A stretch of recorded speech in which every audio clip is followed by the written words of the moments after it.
வணக்கம். தமிழ் சினிமாவுல இருந்தும் அப்புறம் ஹாலிவுட்ல இருந்தும் 2 பெரிய அறிவிப்புகள் வந்திருக்கு. சரி. முதல்ல நம்மூர் சேதிக்கு வருவோம்.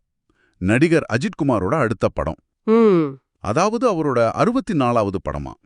AK-64ன்னு சொல்றாங்க இல்லையா, அது இருக்கலான்னு பேச்சு. ஓஹோ.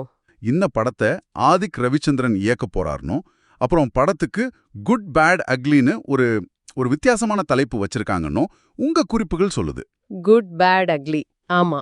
ரோமியோ பிக்சர்ஸ் தயாரிக்கிறாங்கன்னு தகவல் இருக்கு. இது கேட்கவே கொஞ்சம் சுவாரஸ்யமா இருக்கே. நீங்க சொல்றது சரிதான். இது நிஜமாவே ஒரு கவனிக்க வேண்டிய கூட்டணி. ஆமா.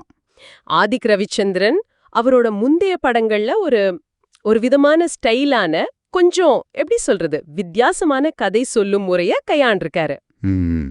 இப்போ அஜித்தோட அந்த மாஸ் அப்பீலோடு இது சேரும்போது படத்துக்கு ஒரு புது கலர் கிடைக்க வாய்ப்பு இருக்கு பாருங்க. அப்படியா?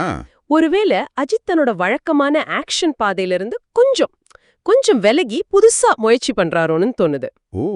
அதுவும் இல்லாம ரோமியோ பிக்சர்ஸ் வேற. அவங்க சமீப காலமா நல்ல கதைகளை தேர்ந்தெடுத்து தயாரிக்கிறாங்க. அதுவும் இந்த எதிர்பார்ப்ப கூட்டுது. நீங்க சொல்றது இன்ட்ரெஸ்டிங்கா இருக்கு. அதாவது வெறும் ஸ்டார் கூட்டணி மட்டும் இல்லாம ஒரு ஸ்டைலிஸ்டிக் மாற்றத்துக்கான சாத்தியமும் இருக்குன்னு சொல்றீங்க. ஆமா, அப்படி ஒரு எதிர்பார்ப்பு இருக்கு. சரி, இப்போ தமிழ் சினிமால இந்த பரபரப்பான அப்டேட் இருக்கும்போது ஹாலிவுட்ல இருந்து ஒரு பெரிய பட அறிவிப்பு வந்திருக்கே. ஆமாம், இது ரொம்பவே பிரபலமான, உலகம் முழுக்க ஏகப்பட்ட ரசிகர்களை வச்சிருக்கிற ஜுராசிக் பார்க் இல்லனா ஜுராசிக் வேர்ல்டு வரிசையோட அடுத்த படம். கரெக்ட்.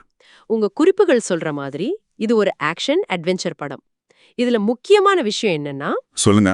ஸ்கார்லெட் ஜோஹான்சன் அப்புறம் பிரிட்ஜர்டன் புகழ் ஜொனாதன் பெய்லி, இவங்க 2 பேரும் நடிக்கிறாங்க. ஓஹோ, ஸ்கார்லெட் ஜோஹான்சன். ஆமா, இது படத்துக்கு ஒரு பெரிய பலம் சேர்க்கும்னு நினைக்கிறேன்.